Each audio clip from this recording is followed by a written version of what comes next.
Saludos queridos estudiantes, el día de hoy vamos a tratar un tema muy importante porque vamos a reconocer sobre nuestra ciudadanía y vamos a saber un poco sobre cuáles son nuestras responsabilidades dentro de el ámbito ciudadano que tenemos que realizar. Así que por favor prestemos mucha atención que ya empezamos el cuarto bimestre y hablar sobre DPCC. Bueno, vamos a contar primero una historia y dice así: vamos al parque, se llama esta historia. Y entonces uno de los chicos le dice a los demás: vamos a sentarnos al parque. No, mucho calor. Y no hay dónde sentarse. Además huele horrible, dice la chica. Qué feo está el parque. Y es porque Jenny, José y Miguel buscan un lugar para distraerse y se encuentran en esta situación.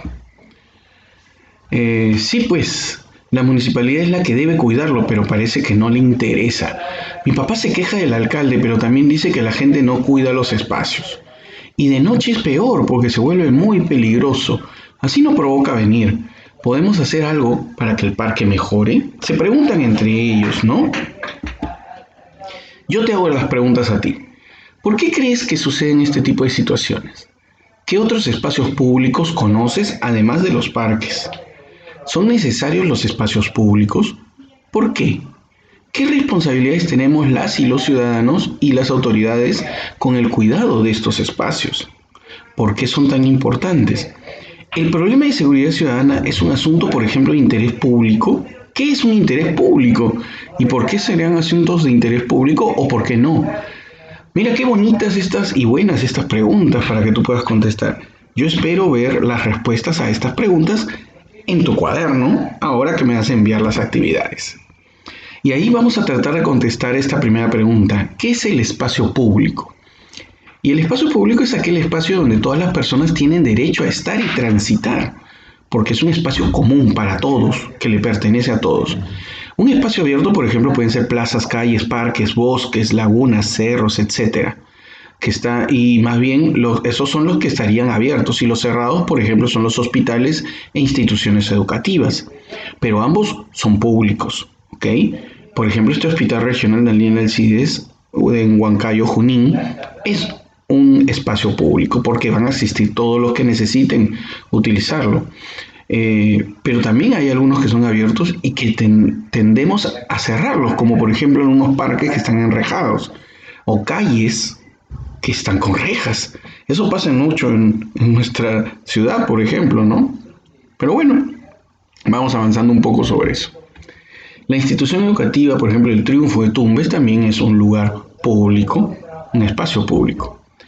Un espacio público también vendría a ser este puente que sirve de vía para cruzar el río Rímac. Este puente, el puente que tenemos, por ejemplo, el puente Trujillo, justamente sirve para ello.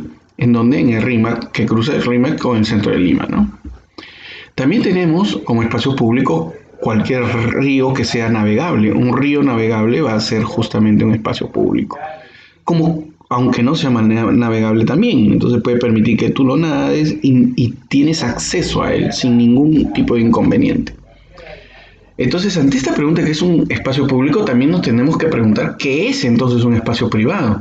Y el espacio privado es el lugar que tiene solamente derecho exclusivo una persona o un grupo y que fueron adquiridos legítimamente por ellos, o por ejemplo que tú estés utilizando algo que te autorizan a utilizarlo. Por ejemplo, una casa de una familia, una oficina privada, un carro, un barco. El Estado gestiona los bienes públicos, pero los bienes privados son gestionados por cada una de las personas. En el caso de los bienes públicos, para que puedan ser utilizados por todas las personas y todos se puedan beneficiar, el Estado es el que busca la forma. Por ejemplo, tenemos los clubes sociales, que hoy en día existen varios en Lima, donde hay piscinas, hay para partir, entonces para que todos puedan ingresar y tengamos un buen acceso y limpieza, hay una administración. Van a ser públicos, pero por ejemplo hay un costo para ingresar, pero no es un costo oneroso, estamos hablando de unos soles, unos 2, 3 soles, y que te permiten tener acceso a ese lugar que es público para todo, pero que con ese dinero se puede mantener para que esté limpio, por ejemplo. En este caso, hay otros edificios públicos que también te permiten que tú ingreses, como hospitales, plazas, pistas, parques, como tantos otros, ¿no? Este concepto de espacio público es necesario para poder entender qué es un bien privado y un bien público. Este parque, como el Parque del Amor que tenemos acá, es obviamente un bien público y es un espacio público y que está administrado por la municipalidad o por la misma nación. Y entonces el cuidado de ellos es de todos realmente. No tendríamos que ir para dañarlo, sino más bien para disfrutar de él mismo. Lugares como el Parque de las Leyendas tienen un costo, por ejemplo, que permite la manutención de los animales, pero es público, pero es un costo bajo para que tú puedas conocer y ver a ellos. Y cada vez que tú haces el pago es para poder pagar los sueldos de las personas que trabajan ahí, los alimentos, la veterinaria, que van a los veterinarios que trabajan también en ese lugar. Entonces es interesante conocer esto de espacio público y por qué al final lo cobran. En cambio hay otros lugares como este parque que ya la municipalidad se encarga de tratarlo, cuidarlo y entonces no tenemos una necesidad de pagar cada vez que nosotros asistimos ahí, ¿no? ¿Qué pasaría si el Parque de las Leyendas asumiese todos los pagos la Municipalidad de Lima? No tendríamos por qué pagar e iríamos cuando nosotros quisiéramos, ¿no? Pero la verdad es que no le alcanza a la municipalidad para cubrir todos esos gastos. Por ejemplo, el uso de esta biblioteca es también público y te permite que asistas, pero para ingresar tienes que haberte registrado para saber que eres un ciudadano que tiene acceso a ello. Solamente con mostrar tu carnet de biblioteca puedes utilizar todos los libros que se encuentran en ella, en esta biblioteca pública. Todos los lugares públicos entonces son frecuentados por todos los ciudadanos, se pueden desplazar. Ahora, la pregunta es, ¿cómo sucede en las calles cuando restringimos el acceso en las veredas y en las pistas de múltiples carros, ¿no? Hay muchas restricciones y habría que ver sobre si uno de ellos de verdad estás restringiendo justamente el acceso por el producto de defender un derecho de las personas o simplemente por tener una decisión importante sobre la seguridad, por ejemplo. Y por eso es que ponen a veces las rejas en este lugar, ¿no?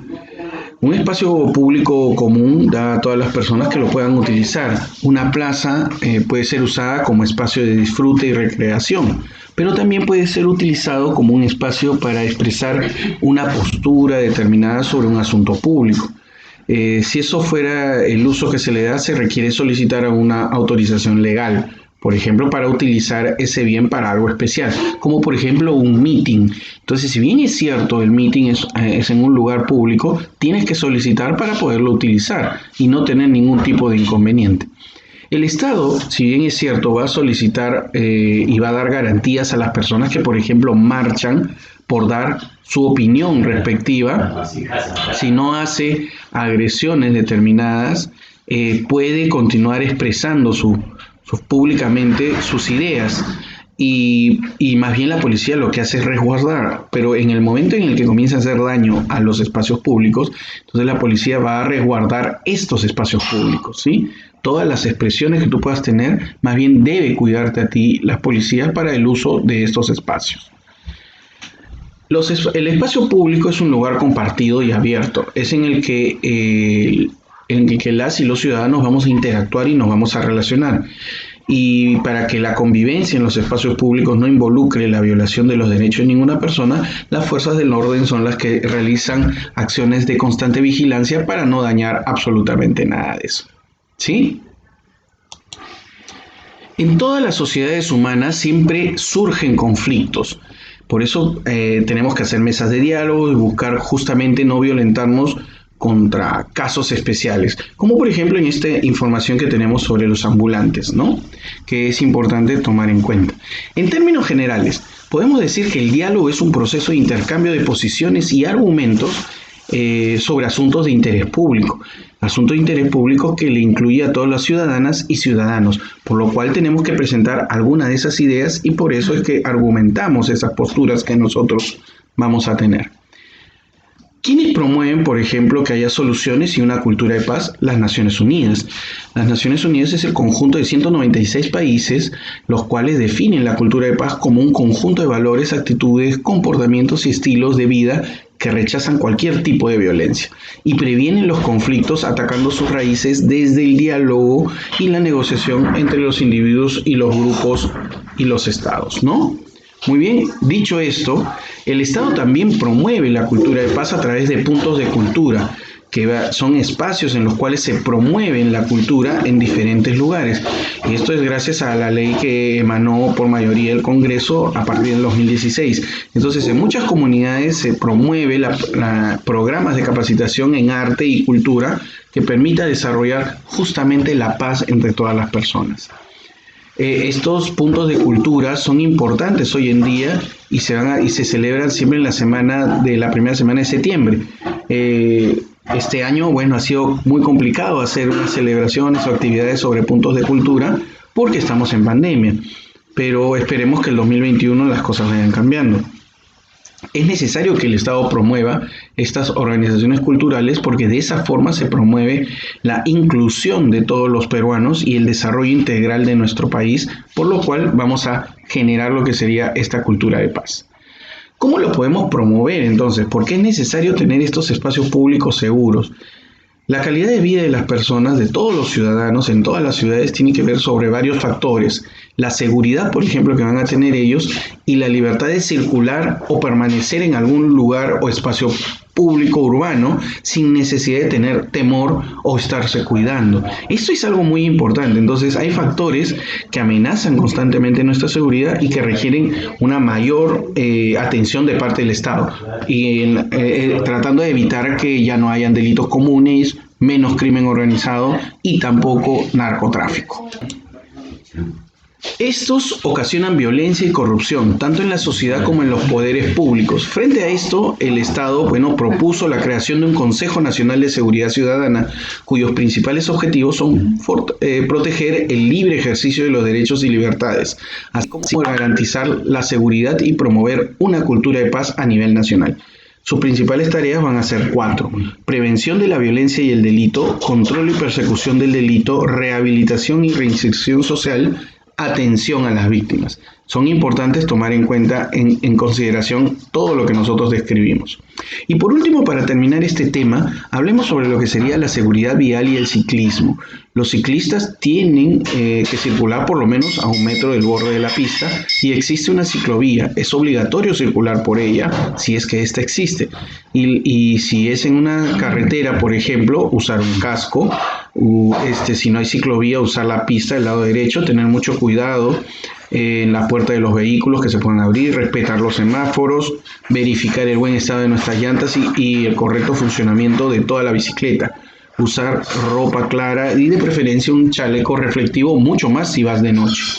Por último, para concluir, la seguridad vial, hay cosas que hay que considerar: mirar a ambos lados, realizar indicaciones con el brazo antes de girar, maniobrar con cuidado en todo momento, manejar en forma recta, no estar zigzagueando y guardar la distancia prudencial con respecto al vehículo de adelante. ¿Y por qué hablamos de seguridad vial? Porque la seguridad vial también es parte de esta seguridad ciudadana que nosotros necesitamos realizar.